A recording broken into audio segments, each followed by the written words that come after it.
La ilaha illallah Muhammadun Rasulullah. Assalamualaikum warahmatullahi wabarakatuh. Sahabat yang dicintai Allah, alhamdulillah kemarin kita sudah bahas tentang sejarah Baitul Maqdis, sejarah Al-Aqsa dari 2500 sebelum Masehi sampai dengan 2020 hari ini. Insya Allah dalam kesempatan ini juga kita akan bahas tentang beberapa pintu yang mungkin ini nanti ketika kita mengetahuinya membuat kita menjadi lebih ingin datang ke tanah Baitul Maqdis yang penuh dengan limpahan sejarah dan keberkahan.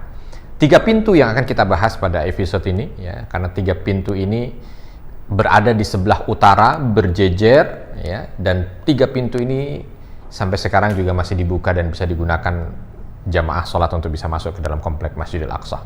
Dari Babul Asbat, lalu Bab Hittah, dan terakhir Bab Al-Atam. InsyaAllah kita akan bahas lebih lanjut tentang 3 pintu ini. Babul Asbat adalah salah satu gerbang Masjidil Aqsa yang terpenting, terletak di tembok sebelah utara.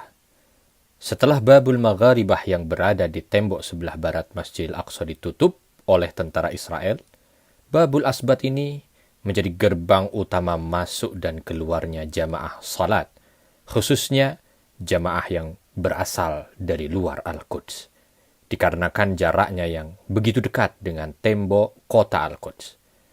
Babul Asbat memiliki nama lain, yaitu gerbang Siti Maryam, dikarenakan letaknya yang dekat dengan gereja Al-Qadisah Hinnah, yang menurut kepercayaan kaum Nasrani, tempat ini adalah tempat dilahirkannya Siti Maryam. Dan sekarang tempat ini sudah berubah menjadi madrasah yang bernama As-Salahiyah. Bentukan gerbang ini melengkung dan memiliki ketinggian 4 meter. Diperbaharui pada saat masa dinasti Ayyubiyah di bawah kepemimpinan Sultan Malik Al-Mu'azzam Isa pada tahun 1213 Masehi.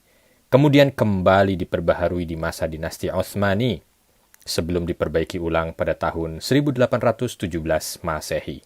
Gerbang ini adalah satu-satunya gerbang yang bisa dimasuki oleh mobil ambulan menuju ke dalam komplek Masjidil Aqsa jika dalam keadaan-keadaan darurat, dikarenakan gerbang ini adalah gerbang yang paling luas yang bisa dimasuki kendaraan. Seperti yang terjadi di saat pembantaian yang dilakukan oleh penjajah tentara Israel pada tahun 1990, 96, dan tahun 2000. Bab Hittah adalah salah satu gerbang yang paling tua di Masjidil Aqsa.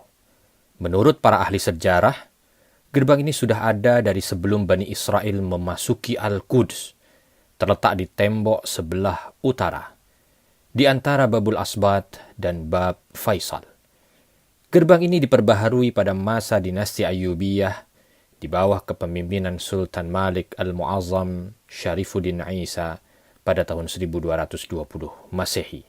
Dan hingga saat ini tidak diketahui siapa yang membangun gerbang yang satu ini.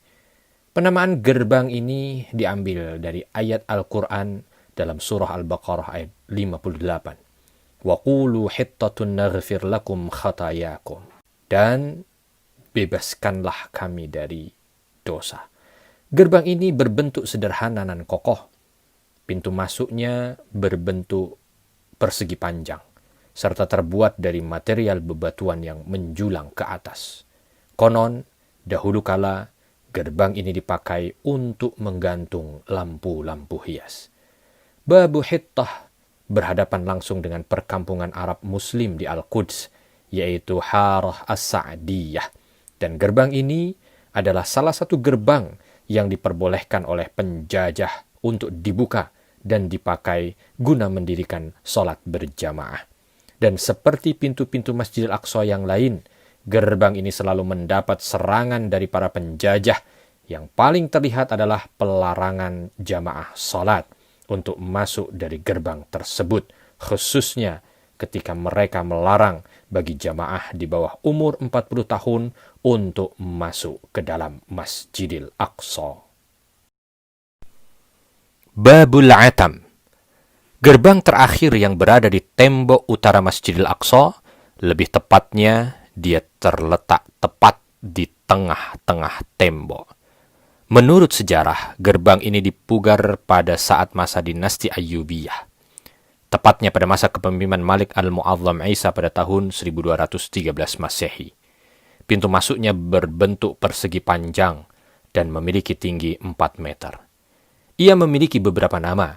Di antaranya adalah Bab Syaraf Al-Anbiya, pintu para nabi yang mulia, karena ada beberapa riwayat menyebutkan beberapa nabi masuk ke dalam Masjidil Aqsa melalui pintu ini. Dan Bab Malik Faisal, yang dinisbahkan kepada Raja Faisal, Raja Irak yang pernah mengunjungi Al-Aqsa melalui pintu ini. Maka gerbang ini dinamai oleh Majelis Islam Al-A'la dengan nama ini, untuk mengingat kontribusi beliau yang telah diberikan untuk menjaga Masjidil Aqsa. Gerbang ini juga dinamai dengan Babud Dawadariyah, dikarenakan letaknya yang dekat dengan Madrasah Ad-Dawadariyah yang menempel dengan tembok bagian utara Masjidil Aqsa dari bagian luar.